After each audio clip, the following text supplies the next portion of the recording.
Hello guys, welcome back to another video. I thought I'd just make a quick video regarding today's patch notes, seeing as we had quite a lot of big fixes that came into the game today. I'm not going to cover them all, but I will link the patch notes down below in the description. First up then is Hitsplats. So if you go to your game settings and you scroll down to miscellaneous settings at the bottom of this tab, you'll see you have Hitsplats, and you can change the different colours of your Hitsplats and other players, or you can completely hide them. I've got mine set to yellow, dark blue and green for my 3 styles melee, mage and range, and then for everyone else's I've just got red as melee, because this red is kind of funny, it's almost blurred out, it's a bit weird, and then the lighter blue for other people's mage and brown for range. I might find that I want to hide these later on, but I'm not sure, I'll see how I go. The next thing that's probably the most relevant to PVMers is the fact that you get this little message at the bottom when you cast a debuff. So if I debuff this boss, you can see, or this dummy even, you can see that every time I successfully cast it, I get this little green message, which is really nice, and it does come through your filtered messages as well, so that's good. The other thing that they've changed with that is if Vuln has been on this target for say 30 seconds and I recast it now, it stays on. It doesn't say it's already applied, it goes on again and it resets the timer to another 60 seconds, which is really useful for team bosses, Telos as well, basically anywhere where you debuff, so that's really awesome. So moving on to a few smaller things then, first off is the fact that they've changed this throne to admire to be the left click, so obviously this refreshes your prayer and summoning points, etc, and you don't have to right click and do that every time. That's just a small tiny little thing, but quite nice.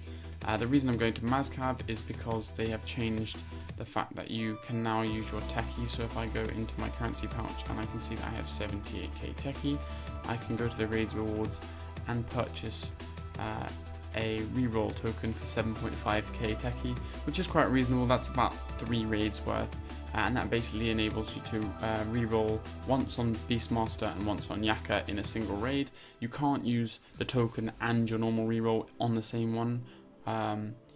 So yeah, bear that in mind if you're going to use it. It provides a nice little gamble, and obviously it's still 25k to buy a Mazcab token, but it's good if you want pet chance on BM and then also Acto increased chance on Yaka, for example. What I was going to show with the fire runes is the fact that if I make these into here, they will stack, and that's just really nice. It doesn't take too long to make, and then you could take and you can just leave a certain number, so you can always just leave 2, or you'd have an extra one that's being used, but apart from that they all stack.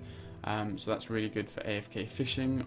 They've also added a bunch more urns, which is divination, farming, hunter and rune crafting, and they obviously all stack as well, so that's quite nice for skillers. There wasn't really a reason to not have urns for those types of skills, I guess. Lastly then as well, they have made it so Iron Men broadcasts. So for example, if I take this Muir guy, if he was an Iron Man, he would have the little Iron Man symbol before his name in the broadcast, so that everybody could see he's an Iron Man when getting a drop, which for those Iron Men out there is quite nice. It definitely means you get more recognition or whatever if they get a cool drop. Everyone knows, so that's nice. So the last thing I forgot to mention was the fact that we now have the ability to quick chat our timers for bosses. So if I take a Raxor, you can announce it to either one of these 4 places. So if I go local chat, it just quick chats it, and that's my fastest kill. If I pick something like Virago, however, the only thing that I'm not sure about is if normal mode works fine.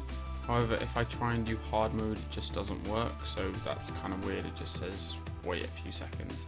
Other than that though, it's quite cool and a nice little idea, sort of halfway between having high scores and having nothing at all. So yeah, hopefully high scores will be on the way. That's it from me. Do have a look at the patch notes, which will be linked in the description below. I'm currently working on my solo Kalphite King guide, so hopefully I'll get that up in the next couple of days.